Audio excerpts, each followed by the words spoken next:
महाराष्ट्र में खेल करने वाली भाजपा के साथ बिहार में बड़ा खेला हो गया।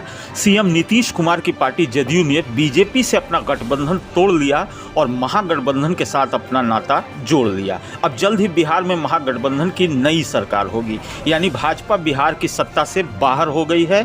वैसे पहले से ही यह कयास लगाए जा रहे थे कि नीतीश कुमार भाजपा के साथ अपना रिश्ता तोड़कर एक नई शुरुआत कर सकते हैं।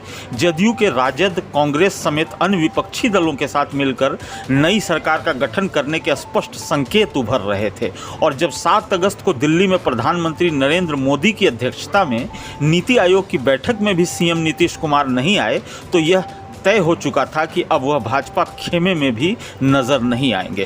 कारण कोरोना से संक्रमित होने के कारण इस बैठक में शामिल नहीं होने वाले नीतीश इसी दिन पटना में सार्वजनिक कार्यक्रम में मंत्रियों के साथ शिरकत करते दिखे।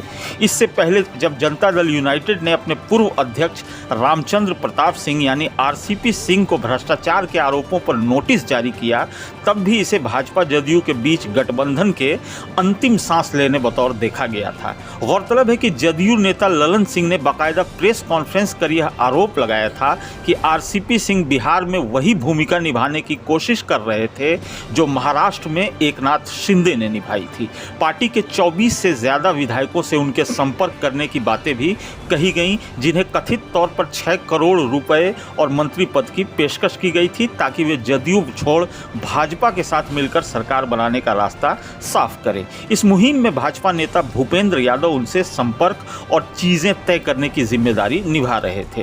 भाजपा की यह योजना सफल होती उससे पहले ही भांडा फूट गया और नीतीश ने बीजेपी से नाता तोड़ महागठबंधन के साथ सरकार बनाने का फैसला कर उसे ही बड़ा झटका दे दिया। बहरहाल नीतीश कुमार के राजद के साथ सरकार बनाने के निर्णय से भाजपा की उन कोशिशों को बड़ा झटका लगा है जिसमें पार्टी 2024 के लोकसभा चुनावों को लेकर बेहद गंभीरता के साथ तैयारी में जुट गई थी। बिहार से अकेले 40 लोकसभा सीटें आती हैं।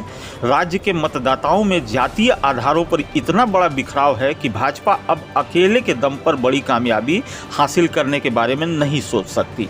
जदयू, आरजेडी और अन्य पार्टियों के साथ आने से राज्य में एनडीए को तगड़ा झटका लगा है। दरअसल बिहार भाजपा नेताओं के मन में सरकार बनाने के समय से ही यह कसमसाहट बनी हुई थी कि उनके खाते में ज़्यादा सीटें होने के बाद भी उन्हें नीतीश कुमार का दबाव झेलना पड़ रहा था। पार्टी नेता चाहते थे कि अब राज्य में उनका मुख्यमंत्री होना चाहिए।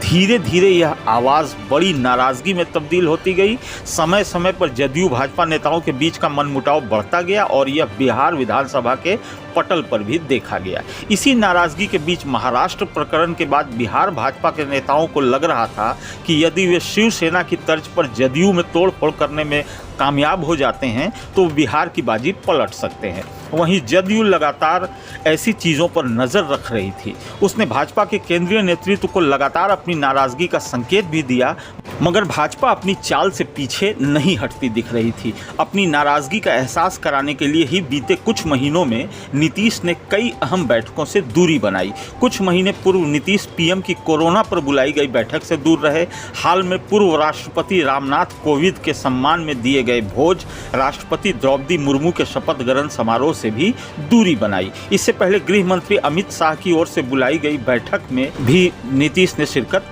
नहीं की थी और अब रविवार को नीति आयोग की बैठक से भी वे दूर रहे। लेकिन सरकार चलाने में फ्री हैंड नहीं मिलने के अलावा चिराग प्रकरण के बाद अब आरसीपी प्रकरण के कारण नीतीश भाजपा से इतने खफा हो गए कि उन्होंने यह बड़ा फैसला ले लिया, यानी उन्होंने भाजपा से रिश्ता तोड़ लिया है और अब महागठबंधन का हिस्सा होकर अपनी नई सरकार बनाने की तैयारी कर ली है।